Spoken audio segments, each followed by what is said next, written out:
Los ladrones del río. Qué lindas son las vacaciones. Nada de levantarse temprano, nada de tareas para el hogar, nada de la escuela de Dios. Manuel se levantaba tarde, tomaba el chocolate con bollos y le quedaba todo el día por delante. Se trepaba a los árboles para arrancar las naranjas jugosas y tibias por el sol.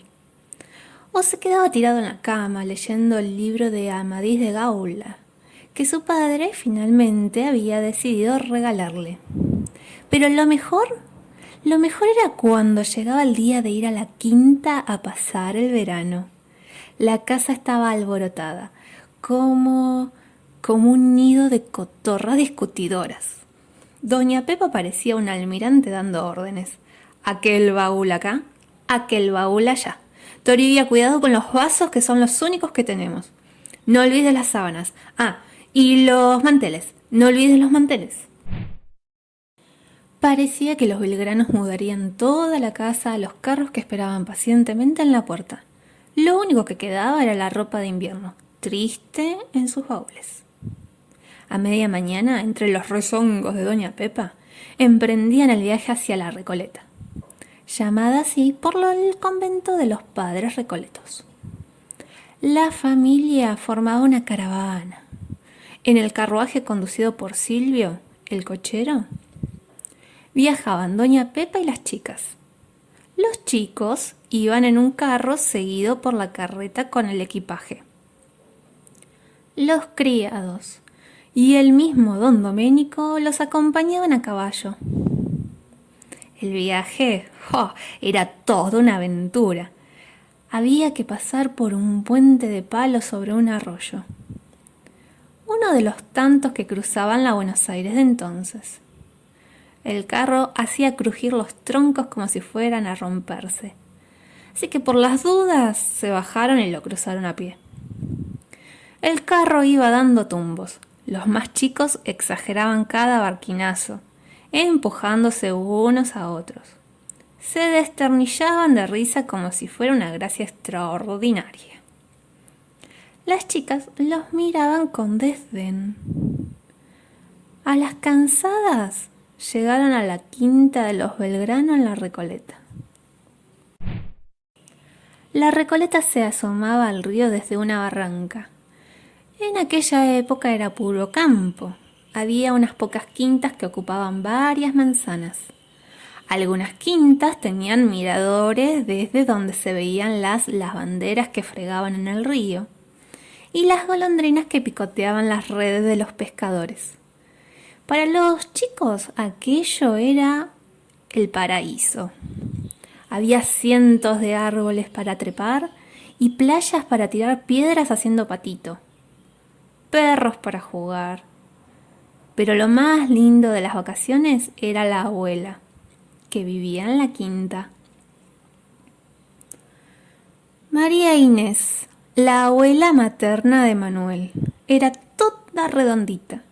Tenía los ojos celestísimos como un cielo sin nubes, y las manos parecían hechas para acariciar nietos. Cuando el sol se ponía sobre el río, los chicos volvían de sus correrías. Era la hora de las tostadas con azúcar. Doña Inés entonces le contaba historias.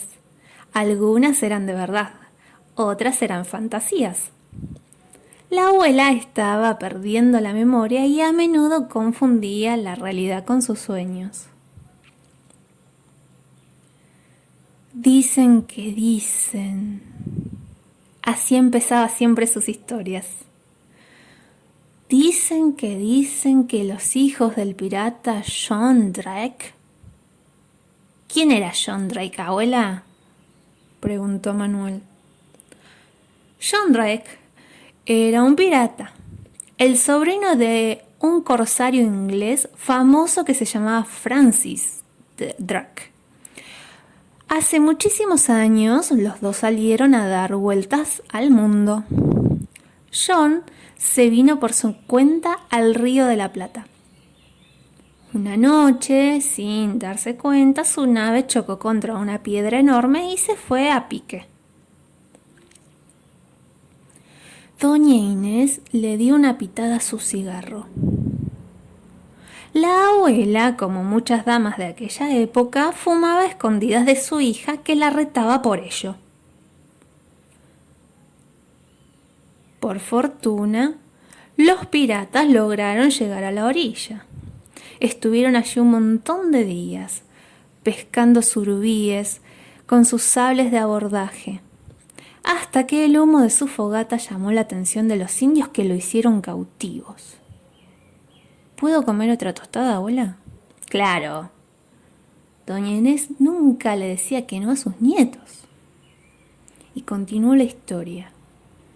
Los piratas estuvieron prisioneros por más de un año hasta que John Drake robó una canoa y huyó por el río. La travesía fue peligrosísima. Remaba de noche y dormía durante el día, acurrucado en la canoa. Se moría de hambre. Era una noche de luna, de esas que marean a los peces. Atrapó un surubí con las manos y se lo comió crudo. Frunció la nariz Juana, la más chiquita de los Belgrano. La abuela siguió. El pirata llegó a Buenos Aires más muerto que vivo. Lo metieron preso y nadie más supo de John Drake. La abuela dio otra larga pitada al cigarro y añadió a su historia.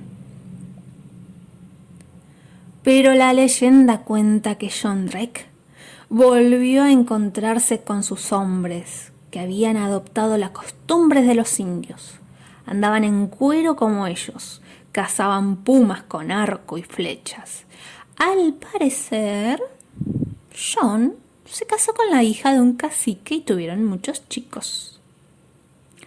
Sus hijos y los hijos de sus hijos combatieron contra los blancos en la guerra que hubo cuando yo era moza. Fueron vencidos. Entonces se convirtieron en los ladrones del río. Saqueaban las casas de la costa y desaparecían. Cuando no podían saquear, se convertían en contrabandistas. Abuela, interrumpió Manuel. Sí, ya sé.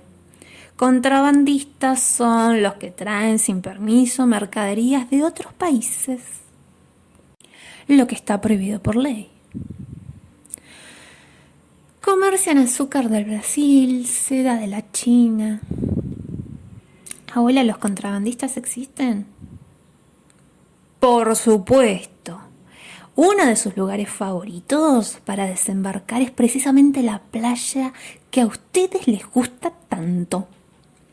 Los contrabandistas son amigos de la oscuridad, de modo que vienen envueltos de noche, en silencio. Sus barcos rompen silenciosamente las olas mansas. Vienen con el mismo sigilo de los piratas, esos antiguos ladrones del río. Dicen que alguna vez vendrá el fantasma de John Drake con sus piratas a saquear las quintas. Aquella fue una noche de luna llena y camas vacías. Las luciérnagas encendían los jardines de ratos, aquí y allá y aquí otra vez.